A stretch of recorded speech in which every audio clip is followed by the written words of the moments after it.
கிறிஸ்துக்குள் பிரியமானவர்களே, பொக்கிஷமான நேரம் நிகழ்ச்சியின் மூலமாக உங்களை சந்திப்பதிலே நான் மிகுந்த மகிழ்ச்சி அடைகிறேன். இந்த ஆகஸ்ட் மாதத்திற்குள்ளாக கடந்து வரச் செய்த தேவனை நன்றியுள்ள இருதயத்தோடு ஸ்தோத்தரிக்கிறேன். ஆகஸ்ட் என்கிற ஆங்கில சொல்லுக்கு தமிழில் பெருமைக்குரிய, மதிக்கத்தக்க என்று அர்த்தம் இருக்கிறது.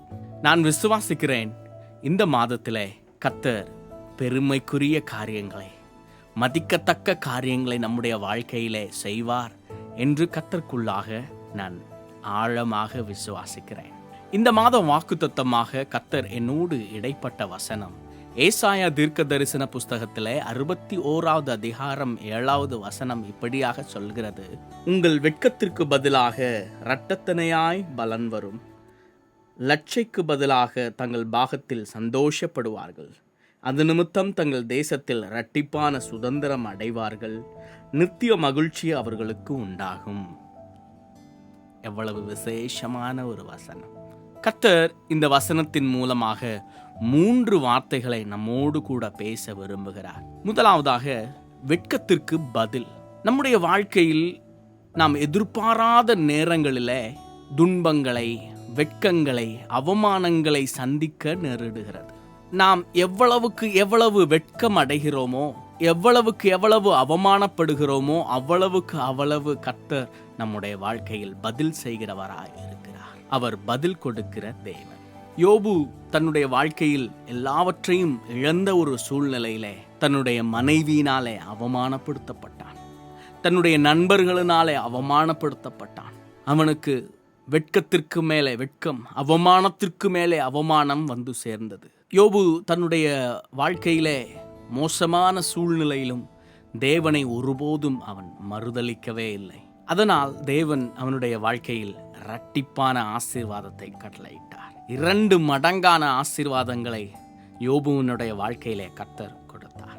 வெட்கம் என்பது முடிவு அல்ல, அதுதான் ஆரம்பம். வெட்கத்திற்கு பதில் செய்கிறவர் நம்முடைய கர்த்தர். எப்பொழுது அவமானப்படுகிறோமோ, எப்பொழுது வெட்கம் அடைகிறோமோ, அப்பொழுது நம்முடைய வாழ்க்கை ஆரம்பமாகிறது. அந்த இடத்திலிருந்து கர்த்தர் நம்முடைய வாழ்க்கையின் எல்லா காரியங்களையும் மாற்றி அமைப்பதற்கு அவர் போதுமானவராக இருக்கிறார். 2வது வார்த்தை, இரட்டிப்பான ஆசீர்வாதம். வேதாகமத்திலே இரட்டிப்பான ஆசீர்வாதங்களை பெற்றவர்கள் யார் என்று நாம் பார்த்தோம் என்று சொன்னால், எலிசா இரட்டிப்பான ஆசீர்வாதத்தை பெற்றுக்கொண்டார்.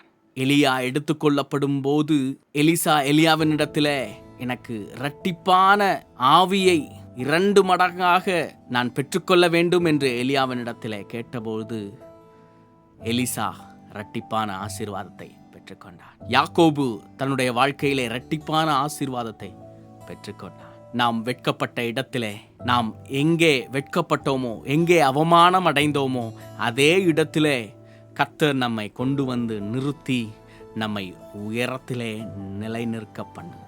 அன்னாள் குழந்தை இல்லாமல் இருந்தபோது அவளுடைய உறவினர்கள் நித்தமும் அவளை நிந்தித்து கொண்டே இருந்ததை நாம் பார்க்கிறோம், அவமானப்படுத்தி கொண்டே இருந்ததை நாம் பார்க்கிறோம். அன்னாளை அவமானப்படுத்துவதே அவர்களுக்கு பெரிய பொழுதுபோக்காக அவர்களுக்கு காணப்பட்டது. நம்முடைய வாழ்க்கையிலும் அநேக நேரங்களிலே நம்மை அவமானப்படுத்துவதை பொழுதுபோக்காக மனிதர்கள் கொண்டிருப்பார்கள். ஆனால் வெட்கங்களுக்கு பதிலாக இரட்டிப்பான ஆசீர்வாதத்தை கர்த்தர் தருவதற்கு போதுமானவராக இருக்கிறார். 3வதாக, நித்திய மகிழ்ச்சி. இந்த உலகத்திலே நமக்கு கிடைக்கிற எல்லா மகிழ்ச்சியும் தற்காலிகமானவைகள், அவைகள் நித்தியமானவைகள் அல்ல. இந்த உலகத்தில் என்ன சந்தோஷமானாலும் கொஞ்ச நாளைக்கு பின்பாக அது அலுத்துவிடும், சலித்துவிடும். எவ்வளவு பெரிய மகிழ்ச்சியாக இருக்கட்டும், அது கொஞ்ச நாட்களிலே நமக்கு சலித்து போன ஒரு அனுபவத்தை கொண்டு வருகிறது. ஆனால் கர்த்தர் தருகிற மகிழ்ச்சி நித்திய மகிழ்ச்சியாக இருக்கிறது. நம்முடைய வாழ்க்கையிலே வெட்கத்தை நீக்கிவிட்டு, அவமானத்தை நீக்கிவிட்டு, கர்த்தர் நம்முடைய வாழ்க்கையிலே நித்திய மகிழ்ச்சியை, என்னென்றேக்குமான மகிழ்ச்சியை, நித்தியமான மகிழ்ச்சியை கர்த்தர் நம்முடைய வாழ்க்கையிலே கொண்டு வருகிறார். இந்த மாதத்தில் இந்த 3 வார்த்தைகள் உங்களுடைய வாழ்க்கையிலே செயல்படும் என்று நான் விசுவாசிக்கிறேன். வெட்கத்திற்கு கர்த்தர் பதில் செய்கிறார். அது சாதாரணமான பதில் அல்ல, இரட்டிப்பான பதிலை கர்த்தர் தருகிறார். இரட்டிப்பான ஆசீர்வாதத்தினாலே அதை பதிலாக கர்த்தர் உங்களுடைய வாழ்க்கையிலே கொடுக்கிறார். நித்திய மகிழ்ச்சியை கர்த்தர் கொடுக்கிறார். ஏதோ உலகத்தில் காணப்படுகிற அநித்தியமான, நேற்று தோன்றி இன்று மறைகிற மகிழ்ச்சி அல்ல, நித்தியமான மகிழ்ச்சியை கர்த்தர் உங்களுடைய வாழ்க்கையிலே இந்த மாதத்தில் கட்டளையிடுவார் என்று கர்த்தருக்குள்ளாக விசுவாசிக்கிறேன். நான் உங்களுக்காக ஜெபிக்க விரும்புகிறேன். நாம் ஜெபிப்போமா?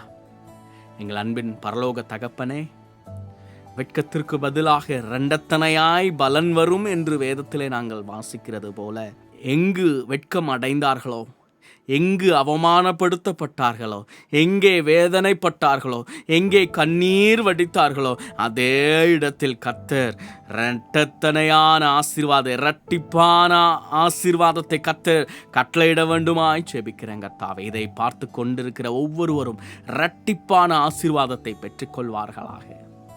அவர்களுடைய வாழ்க்கையிலே இரட்டிப்பான, 2 மடங்கான எல்லாவற்றிலேயும் கர்த்தர் ஆசீர்வாதங்களை கொண்டு வர வேண்டுமாய் ஜெபிக்கிற தகப்பனே, எதிர்பார்த்து காத்து கொண்டிருக்கிற காரியங்கள் செயல்படுவதாக.